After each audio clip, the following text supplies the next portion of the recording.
Assalamualaikum warahmatullahi wabarakatuh.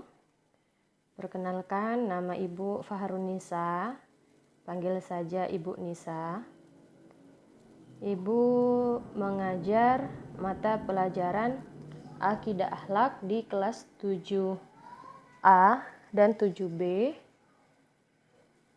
Selain mengajar Akidah Akhlak, juga mengajar pelajaran fikih di kelas 7C sampai E dan kelas 8. Ya, hari ini kita belajar mata pelajaran Akidah Akhlak pertemuan pertama tentang Akidah Islam.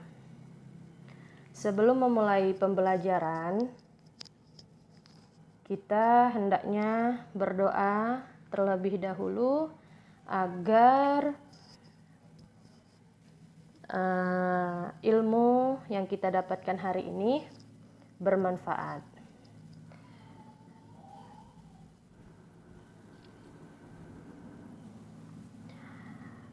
Apa kabar anak-anak semua? Ibu harap kalian semua dalam keadaan sehat walafiat, diberikan kemudahan dalam mencari ilmu, walaupun tidak bisa hadir ke sekolah, tetap bisa mendapatkan ilmu walaupun diam di rumah saja.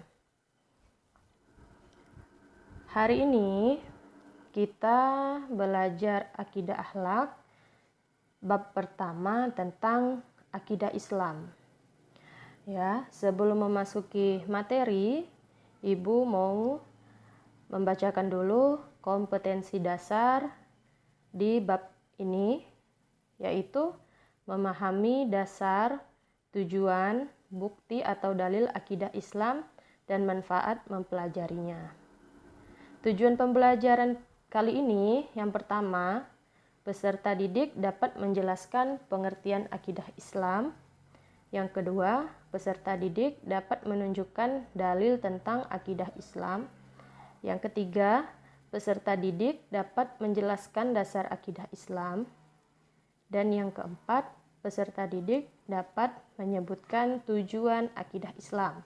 Ya, dari pembelajaran pada bab ini ada tujuan pembelajarannya ada 4. Ya. Sebelum memasuki materi tentang pengertian akidah Islam, coba kalian perhatikan dan renungkan gambar-gambar berikut ini. Nih, ada gambar keindahan alam, terus ada tata surya, dan gambar alam semesta dalam sebuah terompet atau sangkakala besar. Coba kalian perhatikan dan renungkan gambar-gambar ini. Kira-kira dari keindahan alam, tata surya, alam semesta ini, kira-kira siapa yang menciptakan? Kan? Pasti ada yang menciptakan, tidak mungkin ada dengan sendirinya. Kan? Nah, pada bab ini kita akan belajar tentang gimana sih caranya kita mempercayai tentang pencipta ini, pencipta alam semesta, langit, bumi, seluruh dunia dan beserta isinya. Lanjut, yang pertama tentang pengertian akidah. Nah, ini sebelum memasuki tentang pengertian akidah Islam, kalian juga bisa baca di buku LKS tentang kisah Siti Maisyarah dengan Fir'aun. Ada di buku LKS halaman 4 sampai halaman 5. Ya.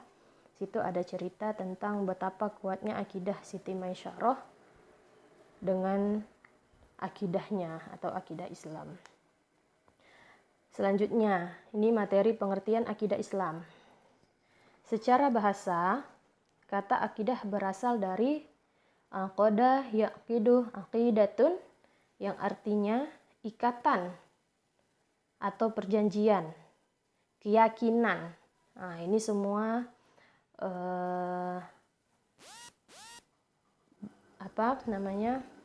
berkaitan dengan hati.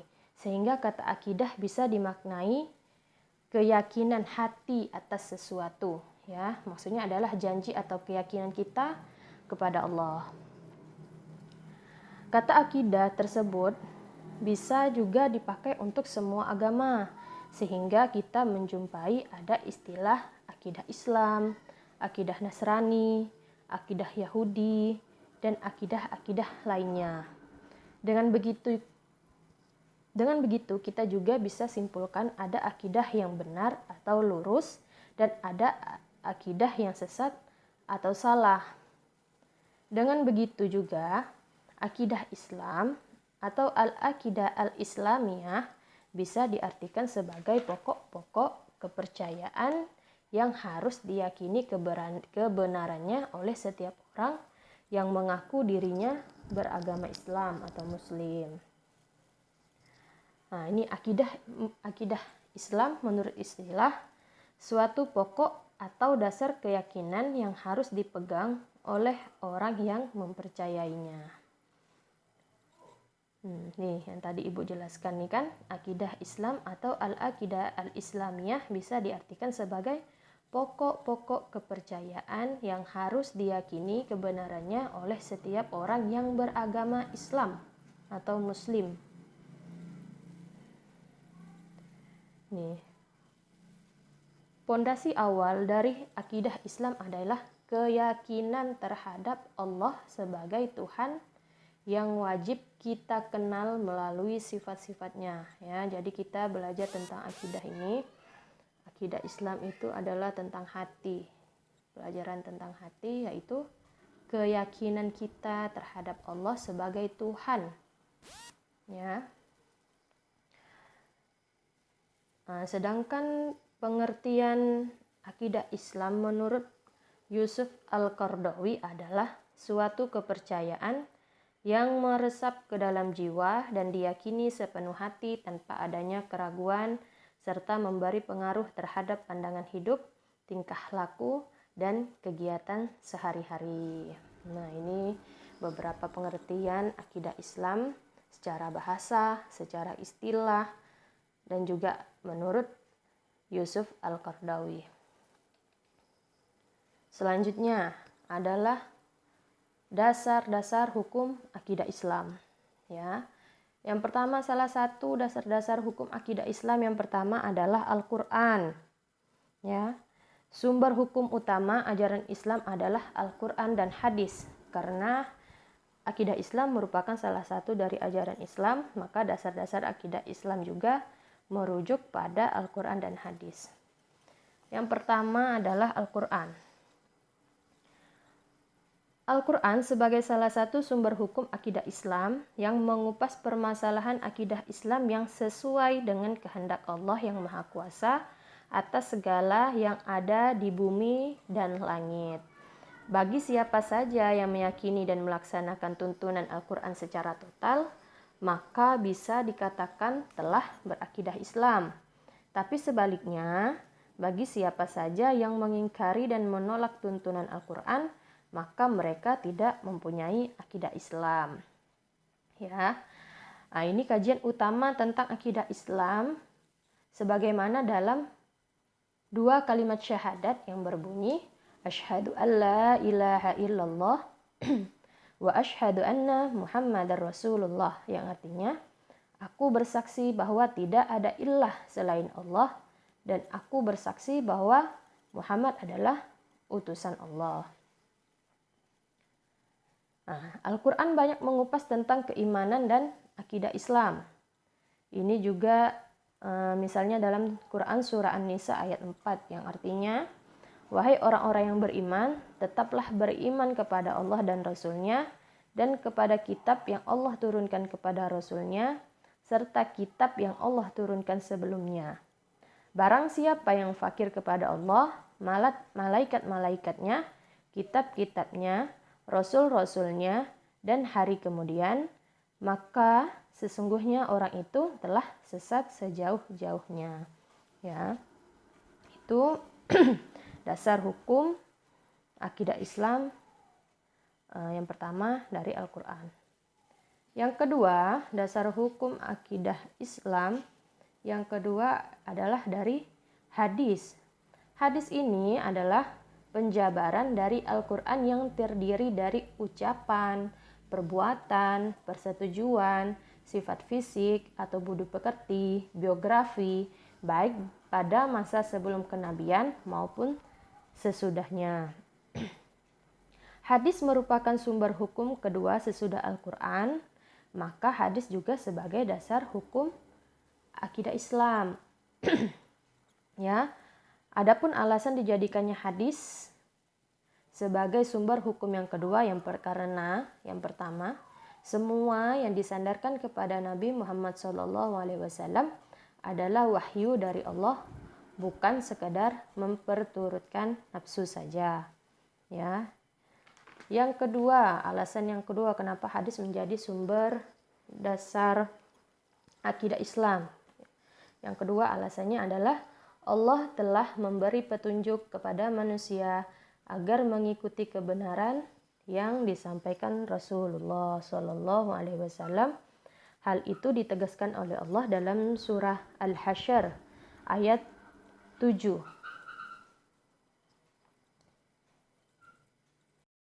A'udzu billahi minasyaitonir rajim. Bismillahirrahmanirrahim. Wa ma atakumur rasul fakhudhuhu wa ma nahakum anhu fantahu, yang artinya apa yang diberikan Rasul kepadamu maka terimalah, dan apa yang dilarangnya bagimu maka tinggalkanlah. Nah, itu dasar hukumnya ya. Yang ketiga, banyak hadis yang menjelaskan beberapa ayat Al-Quran yang masih bersifat global. Ya. Pemahaman akidah Islam pun perlu contoh dan penjelasan dari Nabi SAW. Salah satu ayat yang masih bersifat global, misalnya firman Allah pada Quran Surah An-Nisa ayat 36 yang artinya, dan sembahlah Allah dan janganlah kamu mempersekutukannya dengan sesuatu apapun.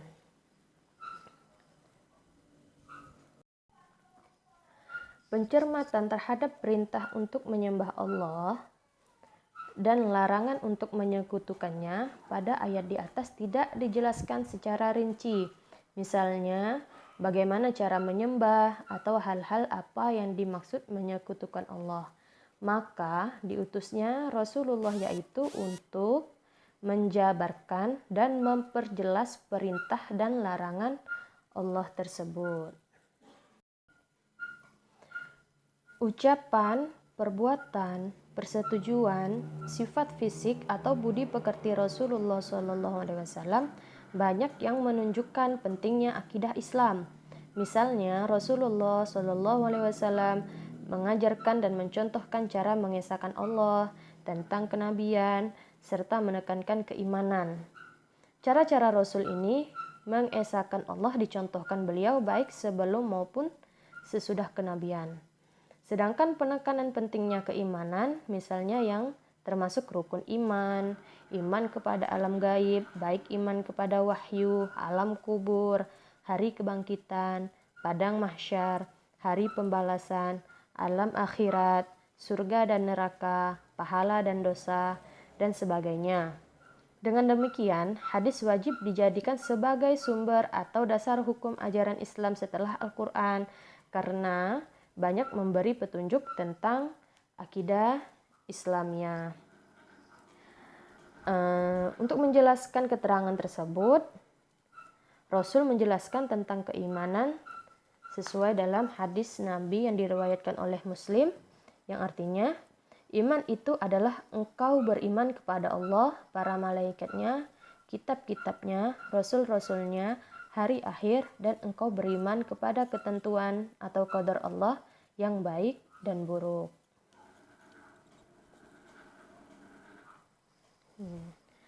Selanjutnya, tujuan mempelajari akidah Islam. Yang pertama, untuk memupuk dan mengembangkan dasar ketuhanan yang telah ada sejak manusia lahir.